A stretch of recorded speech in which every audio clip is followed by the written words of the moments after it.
Alors la réponse, elle va varier en fonction du domaine d'activité, de l'expérience de la personne. Enfin, l'expérience, ça veut dire si la personne elle a déjà eu des clients ou si elle démarre de zéro, si c'est une entreprise ou si c'est quelqu'un qui est en solo. Tu vois, ça dépend un peu. Mais les principes, moi, je vais te parler des principes gagnants, voilà, des principes que j'ai vus voilà, ces 4 dernières années, de ceux qui réussissent, ceux qui réussissent pas trop, ou ceux qui sont en mode survivalisme ou ceux qui deviennent de véritables entrepreneurs. En gros, voilà, c'est ces principes de ce dont je vais discuter. En gros, je l'ai mentionné en début enfin, voilà, je l'ai mentionné avant dans l'appel. J'ai dit qu'il fallait trouver un problème à résoudre. Et en fait, ce problème à résoudre, en fait, c'est voilà, il y a deux façons de penser. C'est soit on va penser qu'il faut avoir l'idée révolutionnaire pour démarrer une entreprise profitable ou développer une entreprise profitable. Il faut avoir des bonnes idées.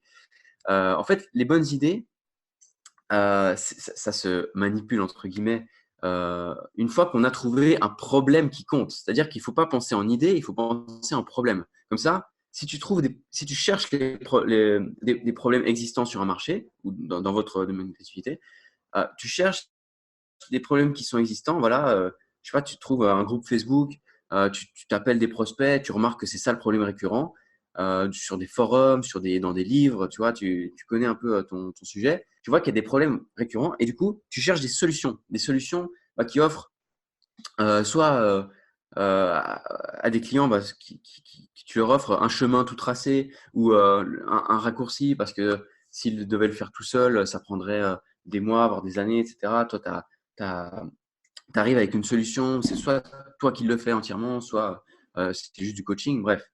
Ce que je veux dire, c'est qu'il faut bien commencer par trouver un problème et chercher une solution et créer cette solution ou créer cet accompagnement avec une promesse de résultat, une véritable transformation. Voilà, il faut que tu cherches ta zone de génie pour transformer une situation de quelqu'un. Et voilà, c'est par là où il faut commencer. Ensuite, ce que je donne souvent comme élément très important, c'est qu'il ne faut pas mettre la charrue avant les bœufs. C'est-à-dire, il ne faut pas penser à créer un site web avant même d'avoir résolu quoi que ce soit comme problème. C'est-à-dire qu'il faut commencer en one-to-one. C'est-à-dire que pour les gens qui démarrent, hein, c'est-à-dire qui sont en solo, et qu'il faut commencer par au moins résoudre le problème de quelqu'un, juste une seule personne, avant d'espérer résoudre le problème d'un groupe tout entier. Voilà, il faut d'abord, euh, voilà, comme je disais, un peu mouiller le maillot. Je sais que c'est bizarre, mais il faut au moins passer genre un mois, 2 mois ou 3 mois à faire que ça, genre à résoudre le problème de au moins une seule personne et correctement, parce que c'est là qu'on apprend les véritables problèmes rencontrés, plein de trucs auxquels on n'avait pas pensé. Et c'est ça l'étape recherche et développement dont je parlais avant.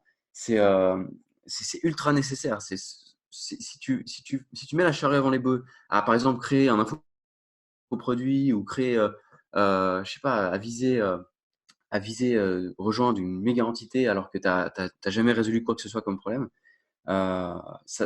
tu vas rien convertir du tout. Parce que tu vas pas tout simplement, je sais pas, dans ce que tu vas discuter, dans ce que tu vas, je sais pas, trouver comme argument ou vibrer comme énergie, tu vas pas, ça se verra que tu n'as jamais rien fait et voilà, tu vas jamais convertir personne. Donc, commencer par du one-to-one et à résoudre un problème, à transformer véritablement la situation de quelqu'un et voilà, chercher c'est quoi les problèmes sur un marché et inventer, enfin pas inventer, mais euh, enfin, maîtriser l'application d'une solution. Voilà, ça c'est ce que je conseille à tout le monde. Après, il y a plein d'autres paramètres pour savoir se vendre, savoir faire justement ce premier site web, où est-ce qu'on trouve les clients, comment créer une offre où le tarif est intéressant pour vous. Voilà, parce que si trouver des clients, c'est bien, mais il faut que vous ayez un système profitable. Donc, moi, je conseille minimum 5 000 euros. Viser minimum 5 000 euros par mois, surtout en France, parce que sinon, enfin, voilà, c'est insuffisant à mon sens par rapport à la gestion d'entreprise, etc. Donc, voilà, il faut créer ça. C'est tous ces paramètres qui font que, voilà, faut faire les choses dans l'ordre. Si tu réfléchis à une stratégie de développement alors que tu n'as jamais encore tu peux pas multiplier quelque chose, c'est zéro, tu vois. 100 fois zéro, ça fera toujours zéro. Donc, il faut avoir le un pour penser développer avec des leviers, ben, soit marketing, soit branding, etc.